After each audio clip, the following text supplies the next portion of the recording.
For all my life, I have never been a man of the defensive. We will now go from the defensive back on the attack. Adolf Hitler. Welcome to the history of the 20th century.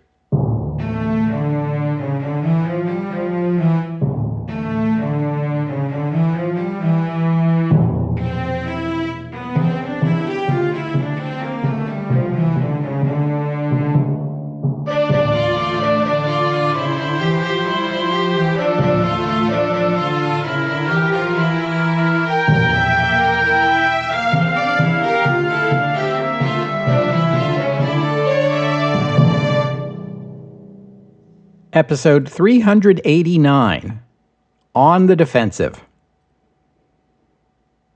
Adolf Hitler had tied his personal and political future to military victory.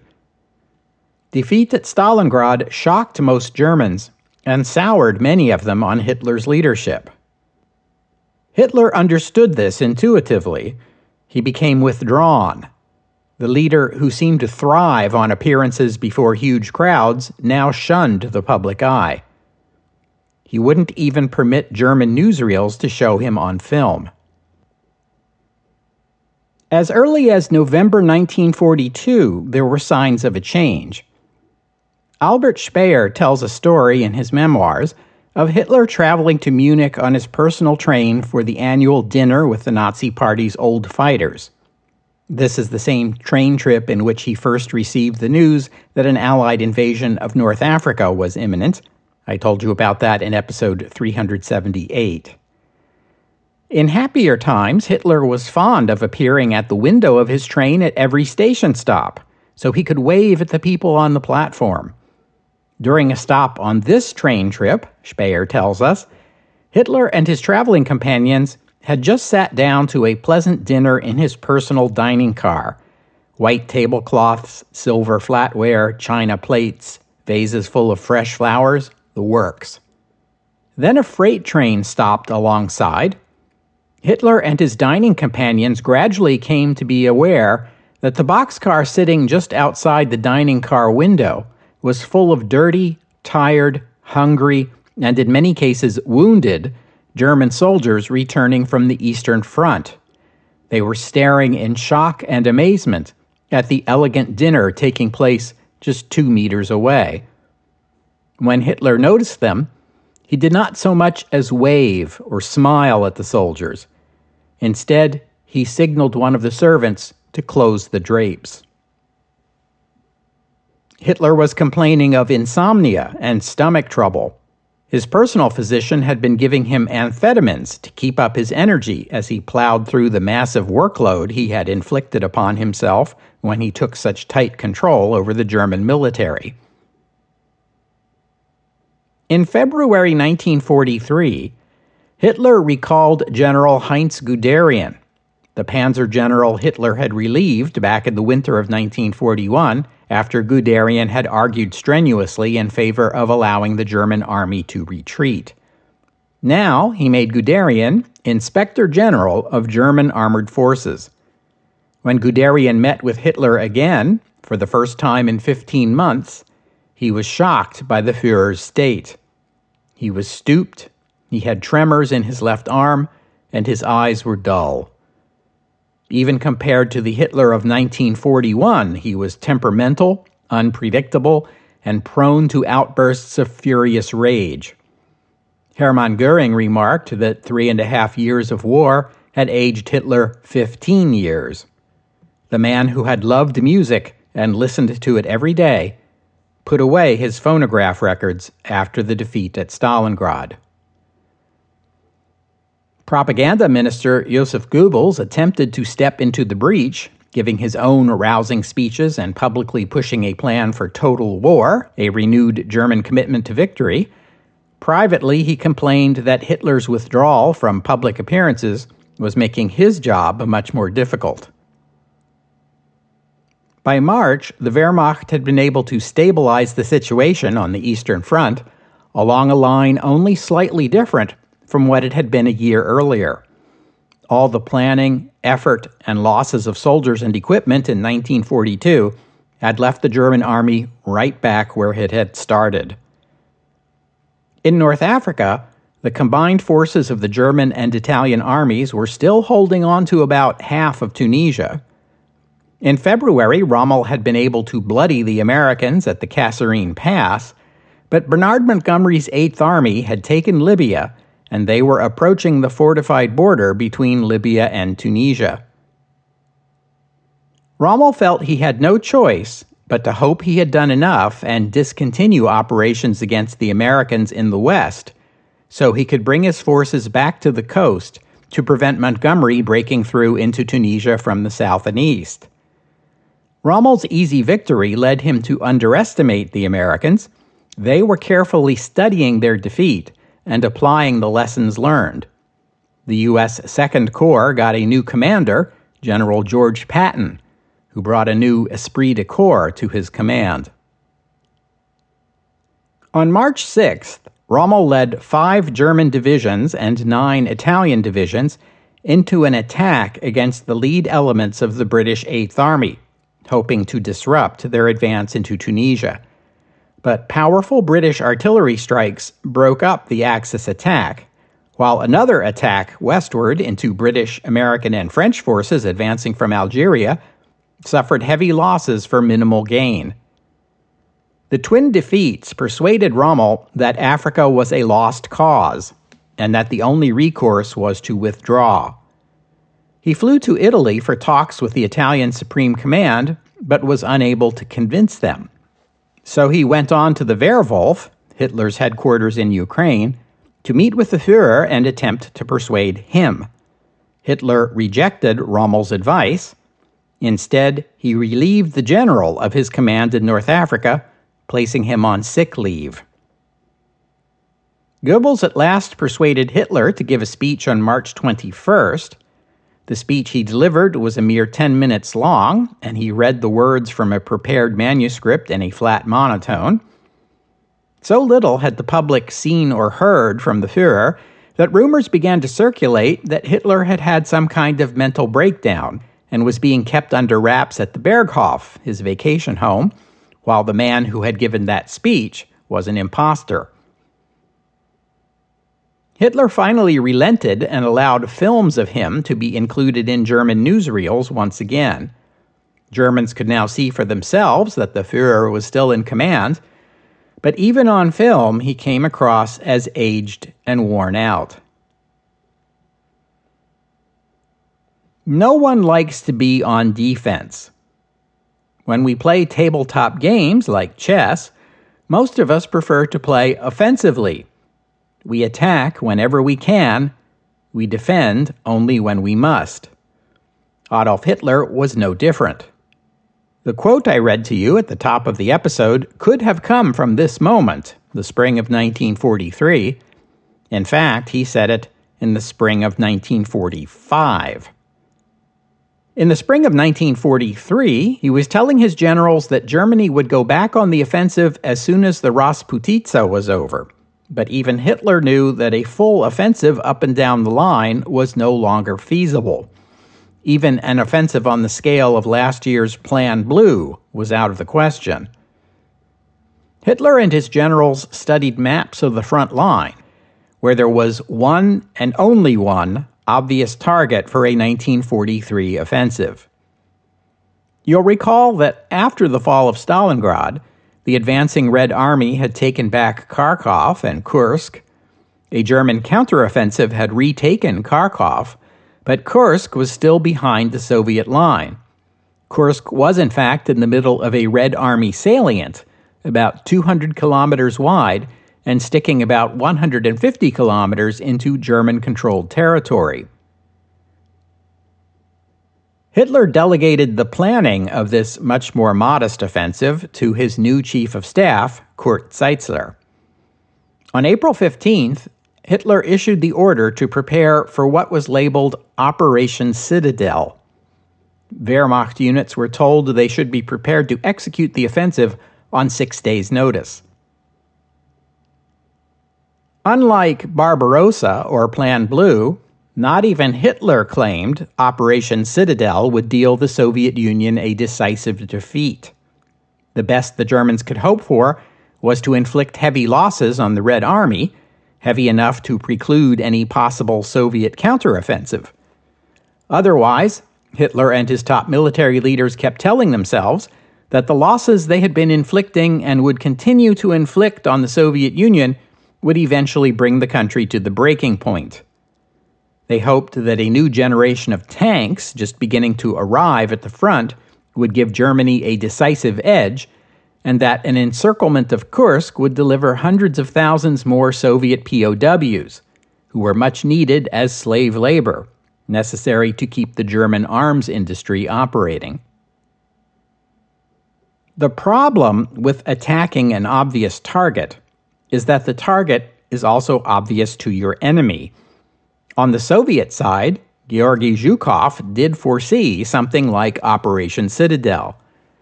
Stalin wanted an offensive almost as much as Hitler did, but Zhukov persuaded him that the Red Army should first prepare defenses against the German offensive that was sure to come.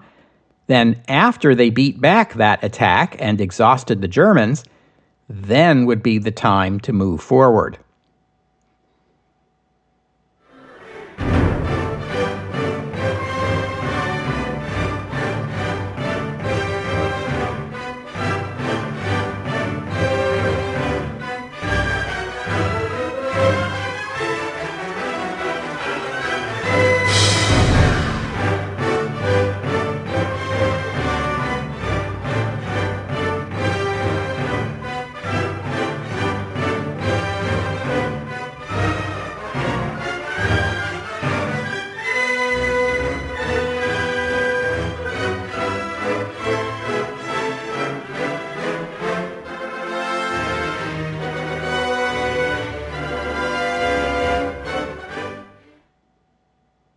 After Hitler gave that unimpressive speech on March 21st, he retired to the Berghof for some rest.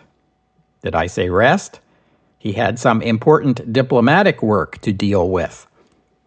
The German defeat at Stalingrad had shaken the Axis alliance.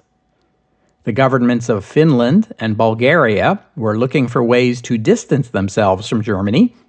Relations with Romania, Italy, and Hungary were even more strained. All three of those countries suffered severe losses during the battle for Stalingrad and were unhappy that the Germans kept blaming them for the defeat. Hitler traveled to Klesheim Castle outside of Salzburg for his meetings with the other Axis leaders. Longtime listeners may recall how the Austro-Hungarian emperor exiled his little brother, Archduke Ludwig Victor, to this very same castle after an incident at a bathhouse in Vienna when he came on to the wrong guy. First up was Tsar Boris III of Bulgaria. Bulgaria had assisted Germany in the invasions and occupations of Yugoslavia and Greece, and had followed the leads of Germany and Italy in declaring war on the United States and the United Kingdom following the Japanese attack on Pearl Harbor. What Boris and his government had not done was to declare war on the Soviet Union. Bulgaria and Russia had traditionally kept close ties, and Boris refused either to declare war or even permit Bulgarian volunteers to fight on the Eastern Front, as Spain was doing. Hitler had reason to resent the Bulgarian attitude.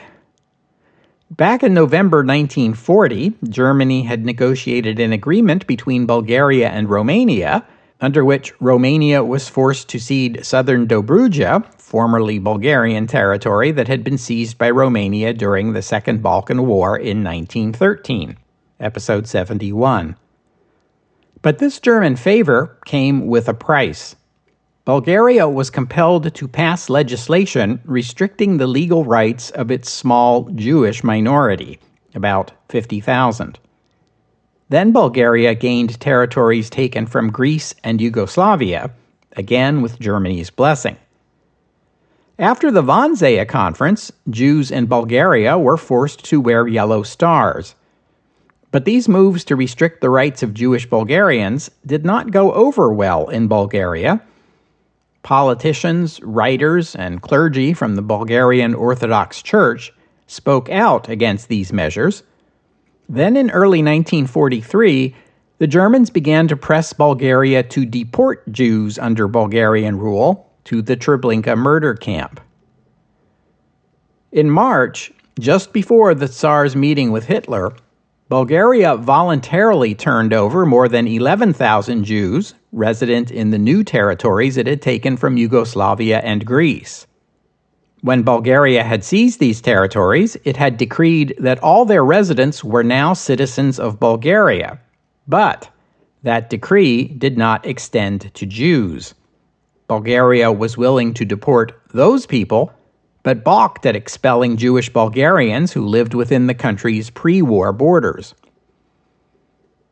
So Hitler's agenda for his meeting with Tsar Boris consisted of two items: help Germany in the war against the Soviet Union, and cooperate in the extermination of Jewish Bulgarians.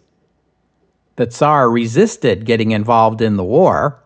Bulgaria's military was small and poorly equipped, he pointed out, and it was needed closer to home to occupy those Greek and Yugoslav territories and to protect Bulgaria in the event of Turkey joining the Allies or of an Allied invasion of Greece, as had happened in the last war. Boris attempted to placate Hitler by agreeing to deport Bulgaria's Jewish population.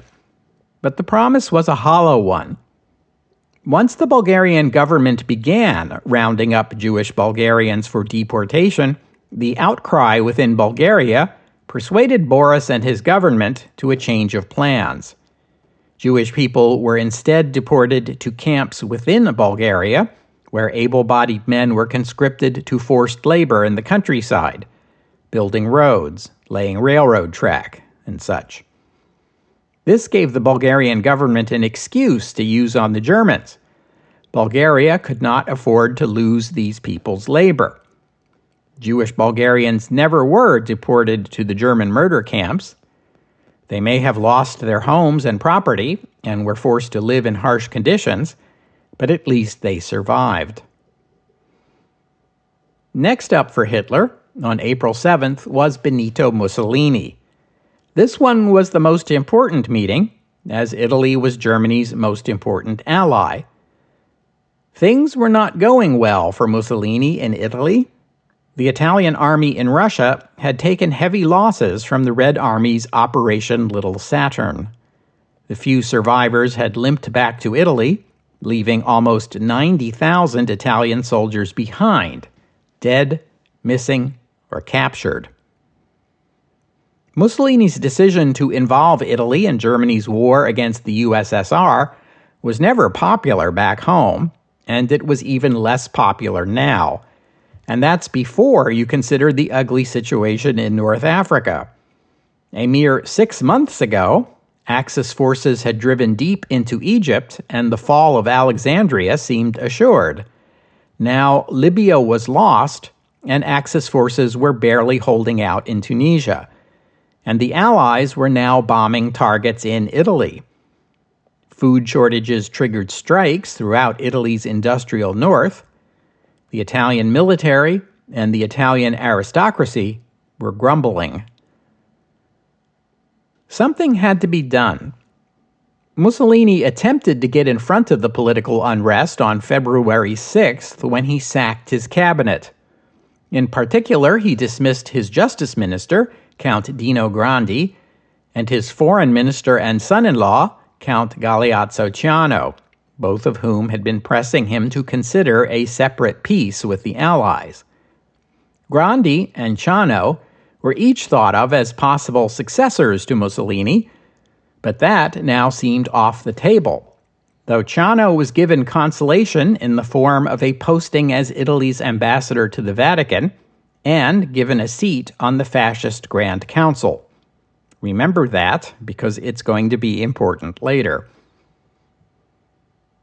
These were the most sweeping cabinet changes in the 20 years Mussolini had ruled Italy. Ciano had been his foreign minister since 1936.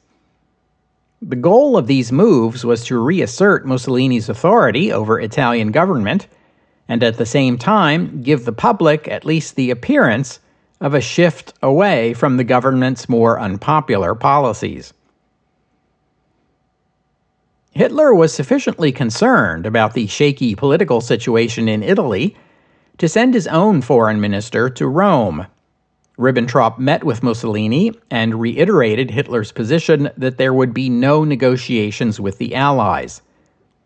On his return to Berlin, Ribbentrop told Hitler that Il Duce was their only trustworthy ally in Italy, but as long as he remained in control, Germany had nothing to fear. And I believe that is what is known as foreshadowing.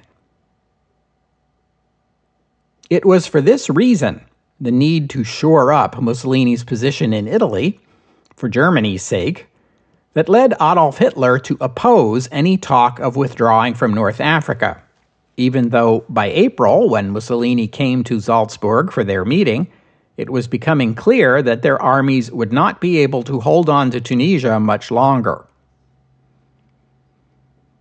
Hitler still regarded Mussolini fondly.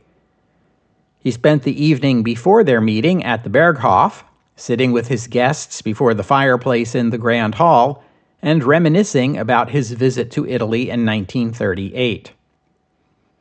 As for Mussolini, he came to Salzburg carrying a memorandum drafted by his new foreign minister, Giuseppe Bastianini, outlining the need for a negotiated settlement to the war in the East.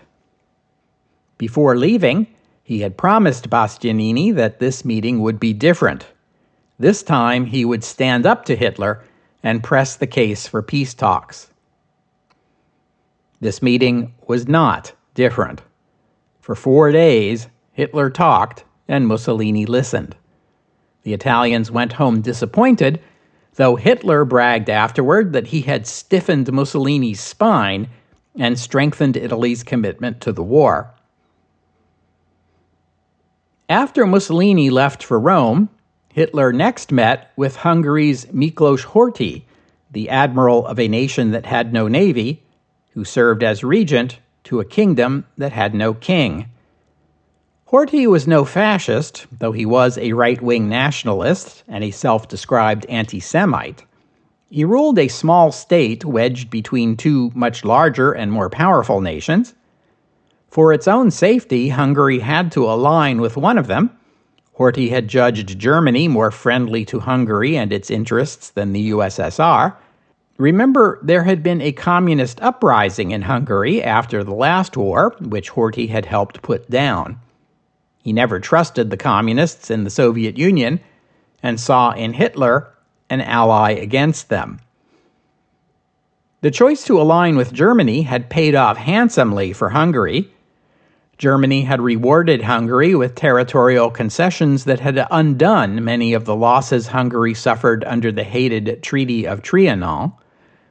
Editorial writers in the Western press labeled Hungary the jackal of Europe, feasting on the scraps the German lion had left behind.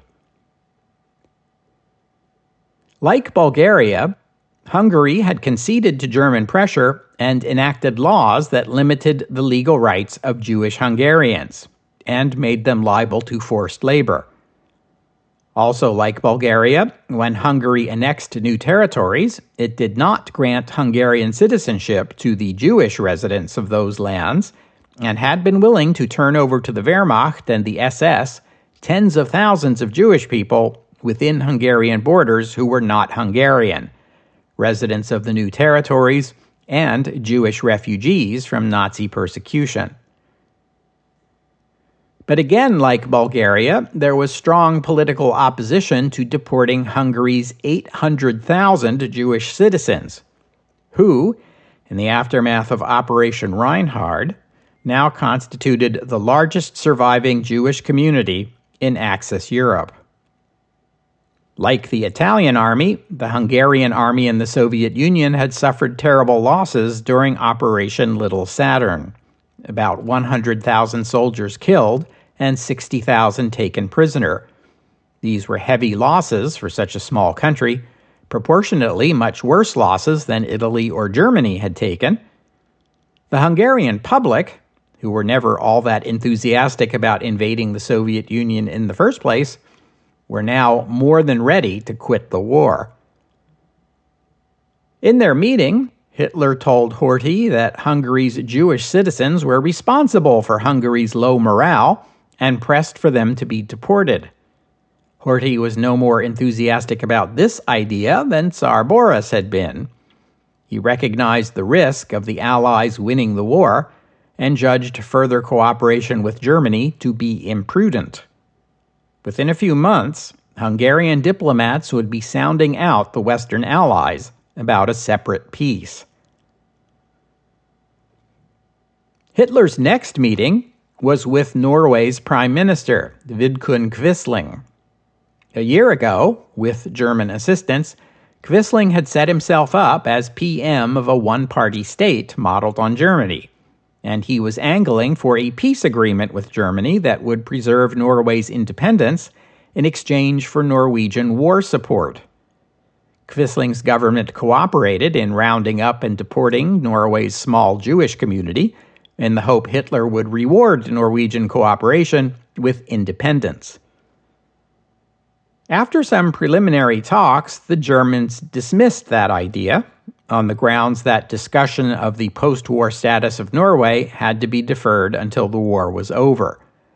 When Quisling publicly criticized the German refusal to commit to an independent Norway, that's when Hitler summoned him to Klesheim. Quisling saw in the German defeat at Stalingrad an opportunity for Norway. His country would provide soldiers and other military assistance to bolster the German war effort in exchange for a commitment to independence. Hitler would not agree to this trade-off in April, but in September 1943 he did finally pledge post-war Norwegian independence, assuming a promise from Adolf Hitler is worth anything.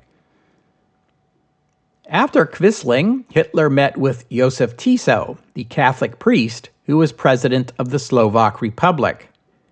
Slovakia had been willing, you could even say eager, to cooperate with the deportation of its Jewish population.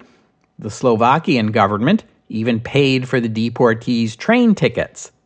No other Axis state was willing to go that far, except for Croatia. But once the Vatican became aware of the nature of the Holocaust, it applied pressure to Tiso to halt the deportations. As one Vatican diplomat put it in a private conversation, everyone understands that the Holy See cannot stop Hitler, but who can understand that it does not know how to rein in a priest? It is said that the Church had to go so far as to threaten Tiso and Slovakia with an interdict.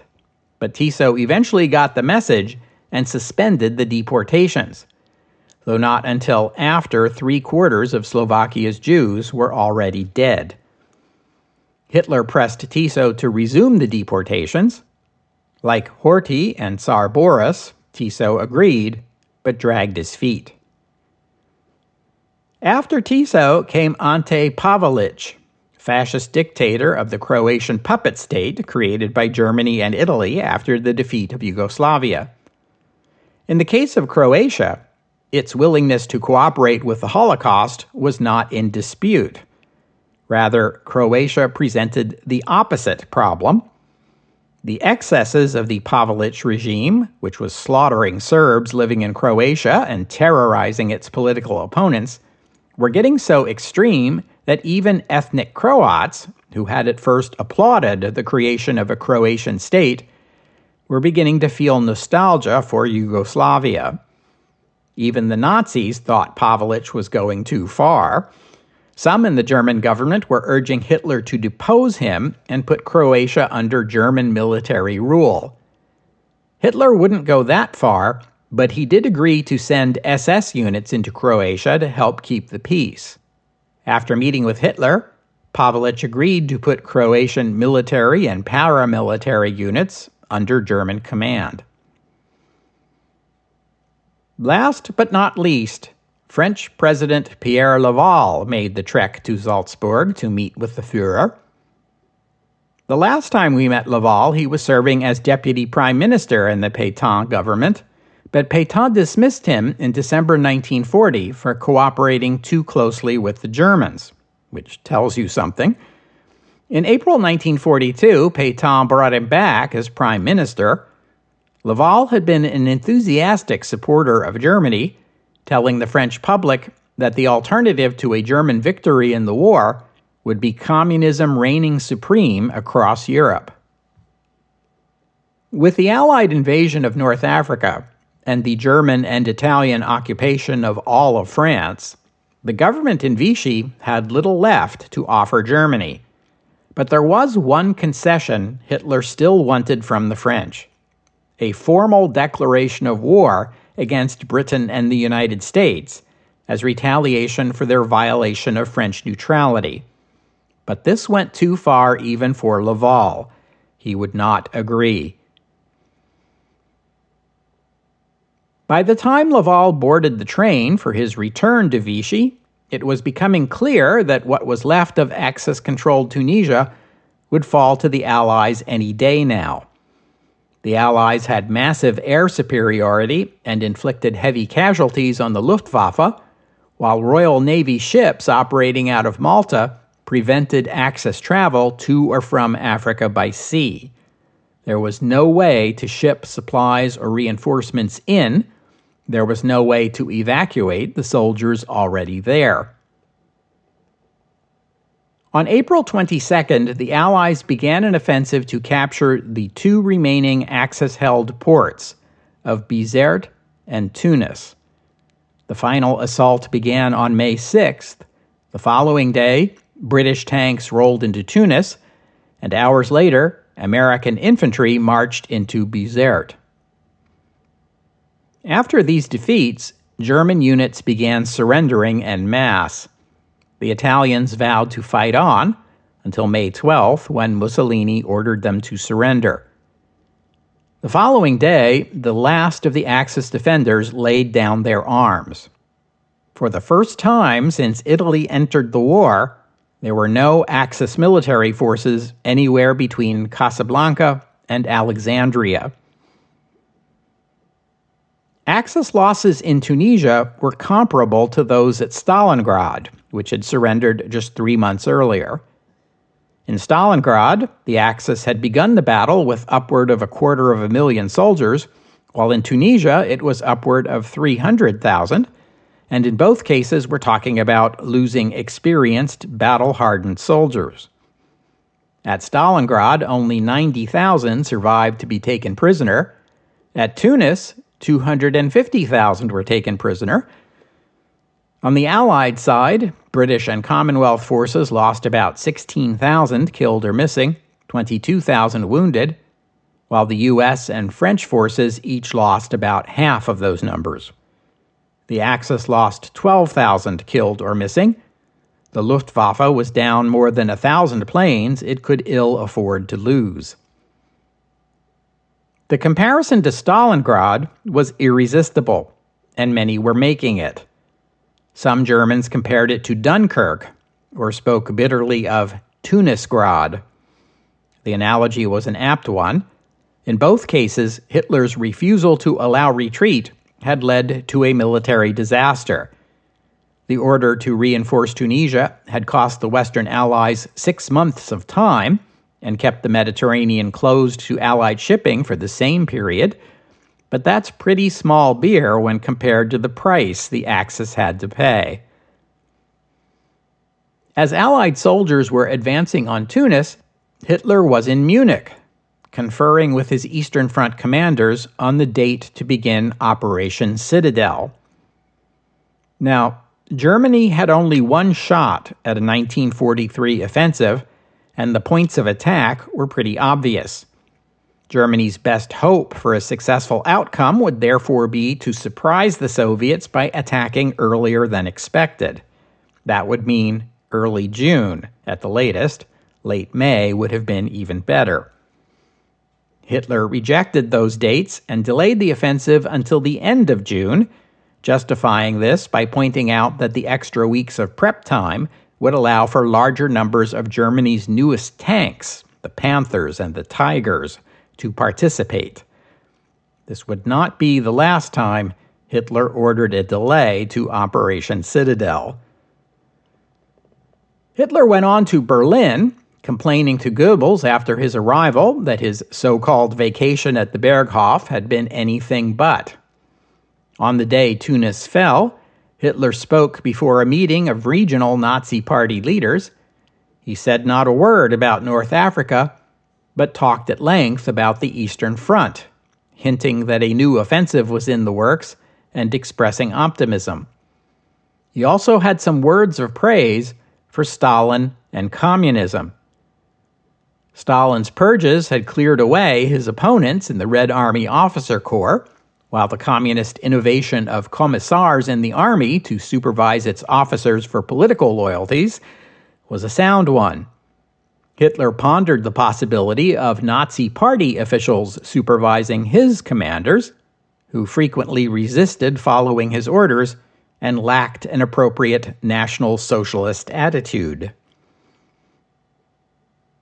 On May 12th, Hitler returned to the Wolf's Lair, just in time to receive word of the final surrenders in North Africa.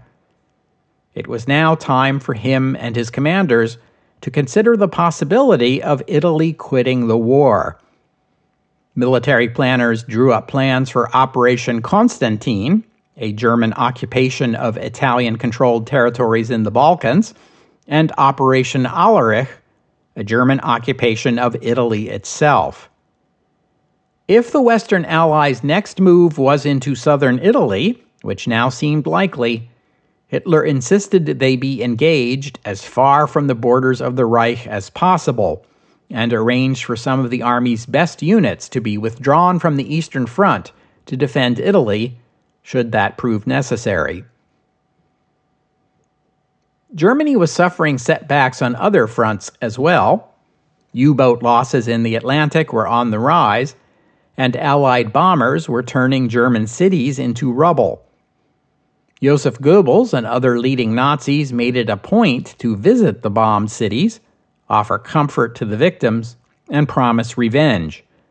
But the Führer himself refused to make any such visit, despite Goebbels' constant prodding.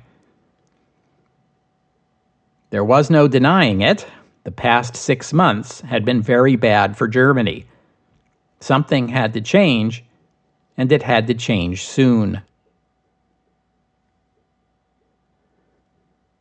We'll have to stop there for today.